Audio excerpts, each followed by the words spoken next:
So I'm back today with another video about relationships. I know that my last video that I made about relationships got a lot of feedback, positive and negative. I will admit I probably overgeneralized, was a little too stereotypical. Dating, marriage are really important decisions that should not be taken lightly and just require due diligence to ask hard questions. And so today's video is actually about what questions to ask.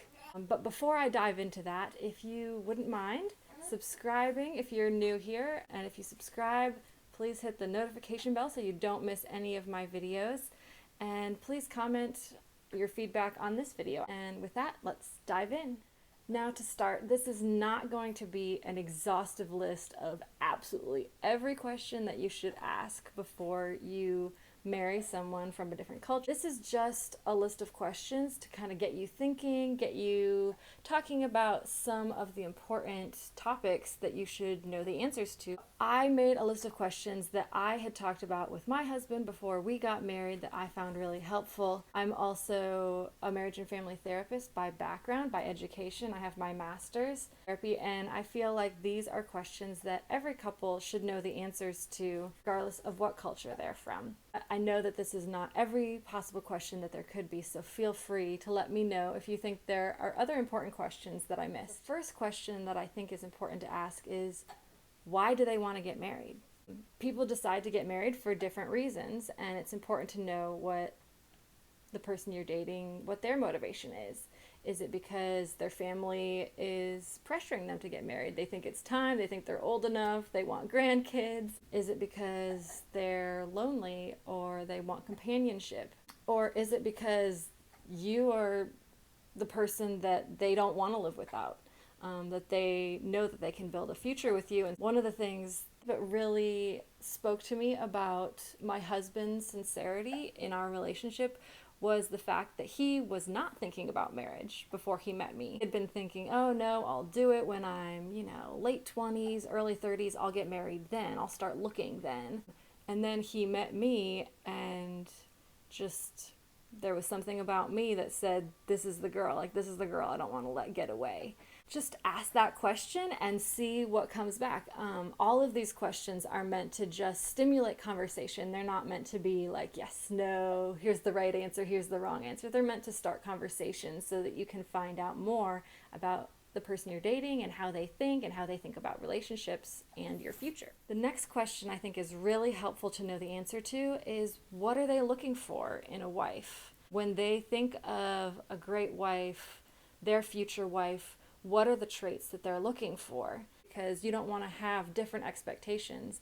Everyone's from different families. Whoop, bless you, baby.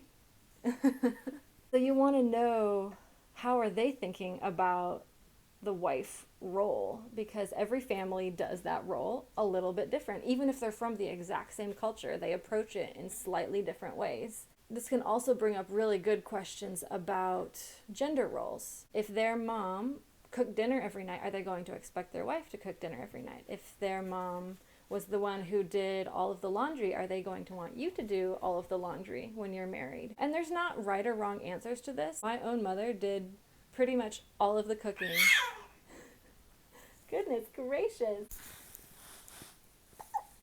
My own mom did most of the cooking for our family. I think my father only cooked when my mom was sick or out of town and there was no other option. And I think if you're both okay with that, that's fine. But it's important to have a conversation about what are your expectations, because I think that's where relationships have challenges and arguments happen and disappointment happens, is when one person has one expectation for what marriage should look like, or what the wife should do, or what the husband should do, and the other person has a different expectation. So having that conversation before you tie the knot, before you get married, can help reduce those differing expectations and just eliminate surprises. That's really the goal of all these questions, is let's eliminate the surprise answers, the surprise expectations before you get married. So you're going in with as much knowledge as possible. So with my husband, before we got married, we talked about who would do different tasks in the house. Like literally, I told him, I was like, I really hate cooking. Like, I can cook, I know how to, but I don't love it. And he loves to cook. And so he does cook for me whenever he can. It's harder now that he's working a full-time job and I'm home, but on the weekends he cooks primarily, and I do cook during the week just because that works out better for our schedules. But it was really helpful for us to have a conversation about that before we got married. So we weren't having arguments now in our married life with him expecting, well, you should cook, because that's what his mom did, and that's even what my mom did. The next question I think everyone should talk about is kids. Do they want kids? I think this is important because I have heard of some couples who did not talk about this before they got married and were in for a huge surprise when they found out that one person had been assuming, well, of course we're going to have kids. It's what you do. You get married, you have kids. That's a family. And the other person was like, no, I don't really want to have kids. I've never really wanted to have kids. And it really did a number on their relationship.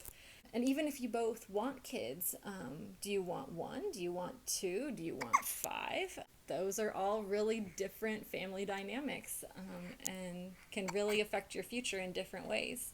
And also in connection with kids, I think it's important to have some basic conversations about parenting styles. Do they believe spanking is a really good form of discipline? Do they want to utilize that?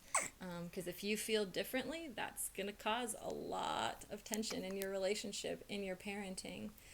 My husband and I parent this one differently, and he's still young, but we have conversations about in the future how we want to approach parenting, like how much screen time do we want to allow him to have, and how do we want to discipline him when he, makes some poor decisions, as all children do. So I think just in general, fostering open communication within your relationship, even when you're dating, will really help when you carry it over into marriage. This next question is huge for intercultural relationships. This one is very specific to intercultural relationships, and that is, where do you want to live after you're married? It's really easy to assume that you're going to live where you met. So if you met like at university or at a job location, it can be really easy to assume, oh, we're going to get married and live here, but they may have hopes and dreams of going back to their native country. And so just sitting down and having a conversation about, where do you want to live? Where do you see yourself living long term? And is that going to work for both of us? This question is very important as well. And that is, are they religious? Religion can play a big factor in Arabic culture. It's a society that is structured and focused around religion. And if your religions don't match up, that can make a lot of challenges. So if one or the other of you is very religious, I think it's important to know what is important to them about that religion. Like, what parts of it do they practice? Why is it important to them? What parts of that religion do they want to be an integral part of their family relationship going forward? And if you're from different religions, do they expect you to convert to their religion? And going back to kids, how do they want to raise children in relationship to that religion? Do they want the children to be the father's religion? Do they want the children to be the mother's religion? That is very important. For me, this is my personal preference. I would not want to marry someone from a different religion. I am Christian, and that is very important to me. It is foundational to who I am as a person and how I approach life. And so it was a priority for me to have a husband who had that same foundation, that same priority. That was one of the reasons that I chose Jawad, my husband, is because I deeply admired his faith, his relationship with God. This next one may seem sort of trivial, but I think it's important. because you're going to be spending hopefully forever with this person.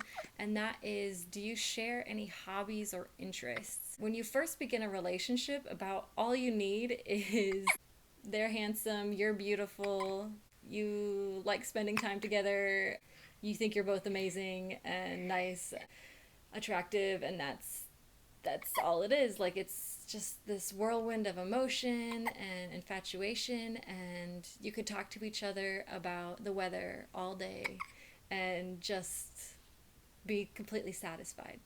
But when you're married to somebody and you're spending day in and day out with them, you're paying bills with them, you're changing dirty diapers with them, you need to have more than just the warm fuzzies to keep you connected to that person. I think having some common interest can be really, really helpful. So this can be something as simple as you both like to work out, or you both like classical music, or you both like to read. If there are things that you both find interesting that you can talk about together, that you can do together, you can enjoy together, I think that helps build connection that is sustainable for the long term.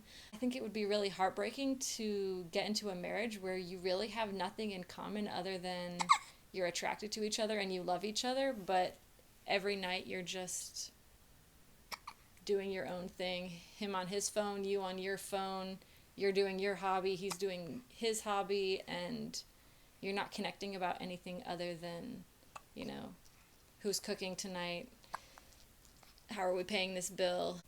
I think you want to be able to have fun together. That is really important in a long-term relationship, is to have fun together and to enjoy spending time together. This last question I think is very helpful, just to get an overall picture of what your life with this person could look like in the long term. And I think it's a great conversation starter. It doesn't have to end at this question. It's meant to lead to lots of other conversations. And that is asking them, where do they see themselves in 20 to 25 years? What do they see their life looking like? Where do they see themselves living? What do they see themselves doing? And I think this can give a lot of good insight into their motivations, their ambitions, their dreams for the future. And again, there isn't a right or wrong answer to this, but I think it helps if your dreams and goals can match up to a certain degree. Like, if his dream is to have 6 kids and your dream is to have 2 kids, and he wants to be living in Jordan and you want to be living in Miami, or he wants his wife to be greeting him at the door every night and you want to be in a high-powered career in 20 years. Neither of those things is right or wrong, but you just want to make sure that you're not going to be at odds in your hopes and dreams for the future. One of the most beautiful things in being married is being able to dream and plan for the future together. And if you have totally different dreams, that can be really challenging. So again, that question is just meant to get a conversation started and see where you align or if you don't. And again, a relationship is a process of exploring, and I don't want anyone to feel like if a relationship doesn't match up, that's the end of the world and you can create new dreams.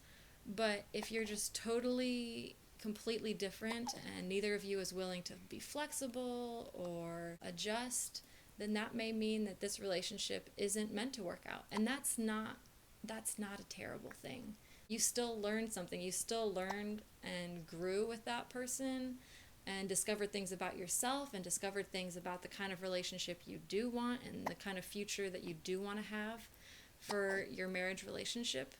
And I think learning is always valuable, no matter what the outcome ultimately is.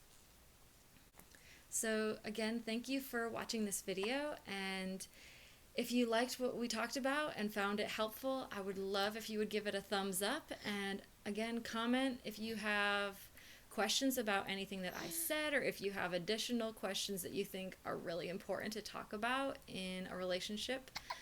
Please put those in the comments, and thank you so much for watching, and until next time.